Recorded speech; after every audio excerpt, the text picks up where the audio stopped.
Hubungan suami istri apa ini? Sambil menatap foto istri. Apakah ini bid'ah?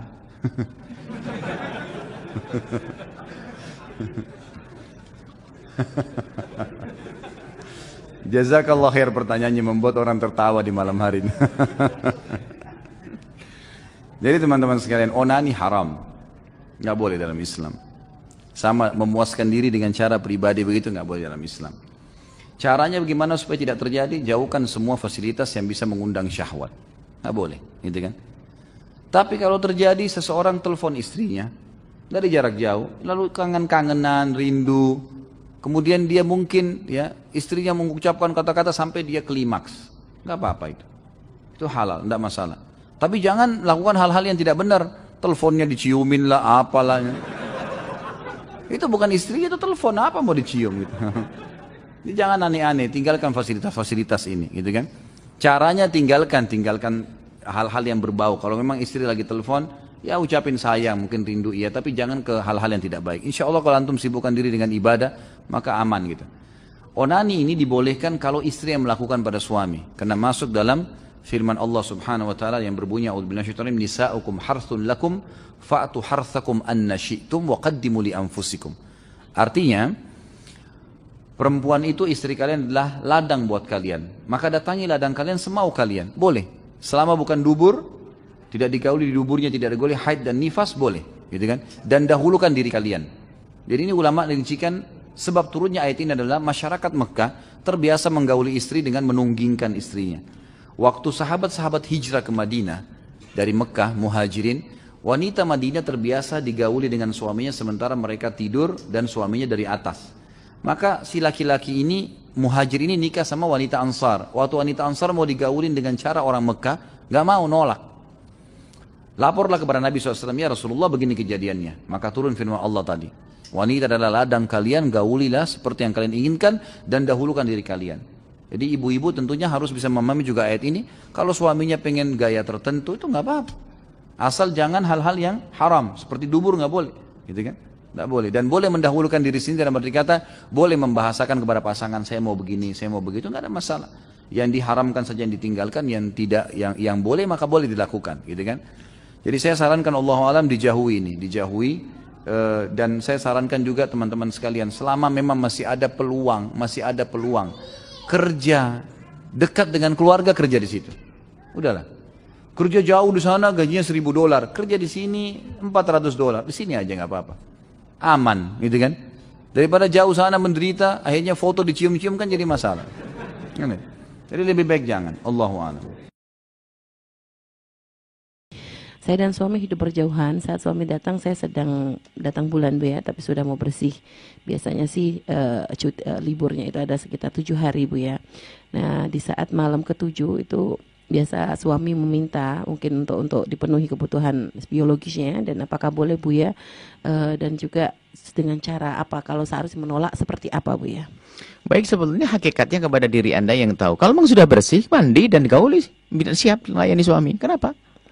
Kalau sudah bersih, tidak ada darah. Tidak ada patokan 7 hari atau tidak apa. Tidak, dalam rumus fikih kan tidak seperti itu. Kalau sudah 3 hari bersih, iya Bu ya. Boleh. Kadang banyak Bu ya para wanita itu jadi mematok dengan kebiasaan. Ya, karena dia tidak harus belajar ilmu fikih praktis yang pernah kita ajarkan.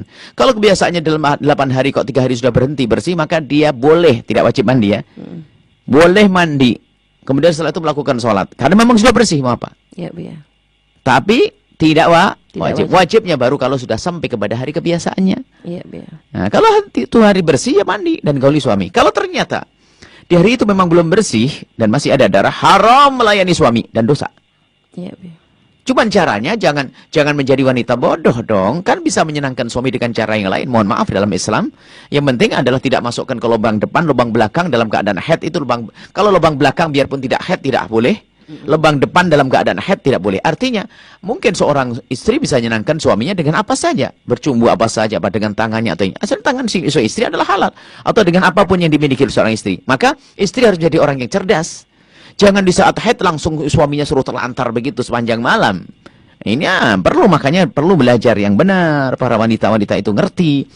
Kadang memang betul seorang suami mungkin sangat bertakwa, takut kepada Allah Subhanahu wa taala, di perjalanan tidak melihat yang haram, dia tidak mau masuk dalam yang haram, melihat pun enggak mau, akan tapi bergolak syahwatnya dan akan ia lampiaskan kepada yang halal. Tak taunya istrinya head di rumah, tak taunya apa istrinya adalah bukan orang yang cerdas.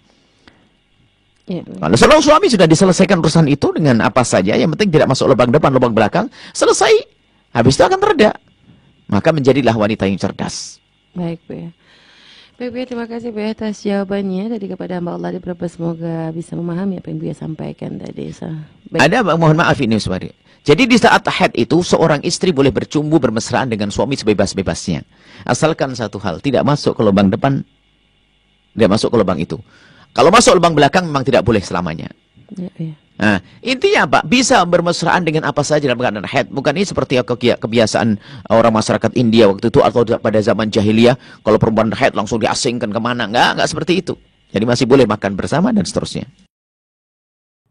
Di antara akhlak istri Nabi kepada Nabi SAW adalah bagaimana menjalin cinta dengan Nabi SAW. Ya, bagaimana melayani Nabi SAW dalam hal masalah kemesraan. Ya, karena di antara ciri-ciri penghuni surga dari istri-istri di dunia, kata Nabi SAW, al-wadud, yaitu istri yang sangat penyayang kepada suaminya. Sayang sama suaminya, perhatian sama suaminya. Ya. Tadi Nabi diperhatikan, minyak wanginya dipakaikan, rambutnya disisirkan, dan seterusnya. Kata Aisyah radhiyallahu taala anha, kita bacakan dari hadis-hadis Aisyah. Kana yattaki'u fi hijri wa ana haidun thumma yaqra'ul Qur'an. Adalah Nabi sallallahu alaihi wasallam bersandar di pangkuanku sementara aku dalam kondisi haid dan Nabi baca Al-Qur'an. Subhanallah. Betapa mesranya sampai Nabi sallallahu alaihi wasallam murajaah Al-Qur'an di pangkuan Aisyah radhiyallahu taala anha. Ya. Ibu demikian, lagi suami lagi merojah, mas merojah sini aja mas. Ya. Sambil masnya dipijit, ya. Masnya merojah, ya. Baca Quran, ya. Surat Al-Baqarah kayak surat An-Nisa kayak, kalau enggak hafal ya Qul huwallahu ahad, Allahus samad. Yang penting istri suami merojah, ya.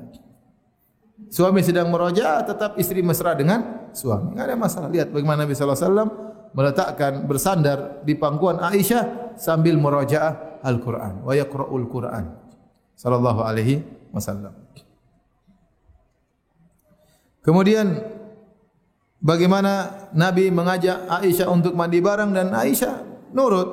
Kata Aisyah, kuntu aktasilu ana wan Nabi sallallahu alaihi wasallam min ina'in wahidin kilana junubun. Aku bersama Nabi mandi bareng dari satu tempayan, kami berdua dalam kondisi junub. Ya, dalam riwayat fayubadiruni hatta aqula lahu da'li. Maka Nabi melombaiku, ya, takhtalifu aidina, sampai tangan kami berlomba-lomba untuk mengambil air dari tempat bejana air, sampai aku berkata da'li, sisakan air buatku, sisakan air buatku. Kemudian Aisyah melombai Nabi sampai Nabi berkata da'ili, sisakan air juga buatku, sisakan air juga buatku. Bayangkan mereka mandi di kamar mandi, ngobrol di antara mereka, penuh kemesraan, bercanda di kamar mandi. Masya Allah, ya. Bagaimana pasangan suami istri yang sangat bahagia. Jadi kalau suami ngajak istri mandi di kamar mandi bareng-bareng, ya udah nurut aja. Ya. Ya. Mandi bareng-bareng, makan bareng-bareng, ya sudah. Ya. Lihat bagaimana Aisyah nurut kepada Nabi sallallahu alaihi wasallam, tetap menunjukkan kemesraannya kepada Nabi sallallahu alaihi wasallam. Demikian juga tatkala Nabi sallallahu alaihi wasallam jika sedang berhasrat ternyata Aisyah dalam kondisi haid, Aisyah tidak menolak Nabi sallallahu alaihi wasallam, ya. Kata Aisyah radhiyallahu taala anha, "Wa kana ya'muruni fa'attaziru fayubashiruni wa ana haid." Adalah Nabi sallallahu alaihi wasallam menyuruhku tatkala aku sedang haid untuk menutup bagian bawah pakai sarungan karena dulu tidak ada softtek dan semisal pembalut, ya. Mungkin ada bau yang kurang enak. Maka Nabi menyuruh Aisyah untuk pakai sarung di bawah. Kemudian Nabi tetap mencumbui Aisyah radhiyallahu taala anha. Fayubashiruni, dan beliau tetap mencumbuiku, wa ana haid, sementara aku dalam kondisi haid, ya. Oleh karenanya ini perhatian kepada ibu-ibu, kalau suaminya sedang berhasrat, kemudian istri sedang haid, maka jangan mas lagi libur, lagi haid. Jangan. Tetap dilayani suaminya sampai suaminya mendapatkan kepuasan, tidak harus melalui kemaluan karena sedang dalam kondisi haid, tapi dengan cara yang yang lain yang diperbolehkan, dan hukum asal dalam berhubungan adalah dengan cara apapun boleh, kecuali cuma dua, tatkala sedang haid maka tidak boleh di kemaluan dan tidak boleh melalui dubur. Itu aja, selainnya hukumnya boleh. Lihatlah Aisyah radhiyallahu taala anha, ya, tetap melayani suaminya. Dan lelaki tidak sama dengan wanita, ya. Ini perlu saya ingatkan kepada ibu. Lelaki punya hasrat yang sangat cepat untuk bergejolak, ya. Dia dengan wanita, ya. Ya. Sampai tadi pagi ada yang telepon saya, ya. Suaminya mau nikah lagi. Terus dia telepon, "Ustaz, masa apakah saya kurang?" Saya bilang bukan masalah tidak memuaskan, tapi lelaki seperti itu memang. Mereka istrinya memuaskan, tapi mereka terkadang ingin punya tambahan lagi. Mau diapain? Ya. Oleh karenanya kalau ternyata istrinya tidak bisa melayani, repot, ya.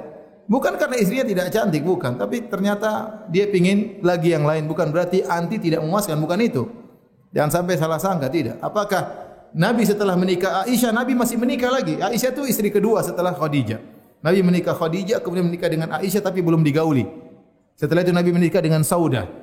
Nabi menggauli Aisyah tatkala sudah berhijrah. Setelah Nabi menikah Aisyah, Nabi masih menikah lagi dengan 7 wanita atau 8 wanita. Apakah Aisyah tidak memuaskan Nabi? Tentunya tidak. Aisyah menyenangkan Nabi. Tetapi namanya lelaki demikian, ya. Oleh karena saya sampaikan, lelaki terkadang melihat sedikit saja dari wanita dia berhasrat. Makanya Nabi mengatakan dalam hadis Sahih Muslim, "Innal mar'ata tuqbilu ala surati syaitan wa tudbiru ala surati syaitan." Ya. Sungguhnya wanita datang dalam bentuk syaitan, berbalik juga dalam bentuk syaitan. Maksudnya dihiasi oleh syaitan sehingga menggugat hasrat seorang lelaki. Kata Nabi, jika seorang melihat seperti itu maka segera pulang ke istrinya. Nabi suruh segera pulang ke istrinya agar bisa melampiaskan hasrat yang sedang bergejolak di hatinya. Wanita tidak demikian. Wanita terkadang melihat sebagian tubuh lelaki tidak hasrat, kecuali dalam kondisi tertentu baru hasratnya bergejolak. Tetapi laki-laki terkadang melihat sedikit saja bisa berhasrat. Oleh karenanya bisa jadi sang suami berhasrat kepada istrinya, istrinya ternyata dalam kondisi haid, maka dia tetap usahakan untuk bisa melayani suaminya. Apalagi dia cuma istri satu-satunya, ya. Tidak ada pilihan lain, cuma itu. Enggak ada istri cadangan, enggak ada. Ya udah.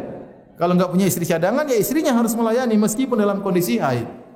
Terkadang istri mungkin mengatakan, "Mas, kok tidak ngerti saya sedang haid?" Laki-laki lain dengan wanita, ibu-ibu, ya. Laki-laki punya hasrat gejolak yang harus segera dipenuhi. Oleh karena Nabi menekankan dalam hal ini dalam banyak hadis. Nabi mengatakan, "Wa in kanat ala qatab," hendaknya sang istri melayani suami meskipun sudah di atas pelana onta. Wa in kanat ala tanur, hendaknya sang istri melayani suami meskipun sedang membakar roti, sedang masak, suaminya berhasrat, segera layani. Karena tadi gejolak lelaki hasrat cepat dan dia ingin segera disalurkan, maka istri harus menyadari akan hal ini. Ya, kapan saja suaminya berhasrat, dia berusaha melayani suaminya meskipun dalam kondisi haid, sebagaimana Aisyah radhiyallahu taala anha dalam kondisi haid tetap melayani suaminya Rasulullah sallallahu alaihi wasallam. Aisyah tidak mengatakan, "Sana masih ada yang istri-istrimu yang lain." Enggak. Ya. Masih ada 8 lagi sana. Saya lagi haid. Enggak. Tetap dia layani apa? Suaminya sallallahu alaihi wasallam.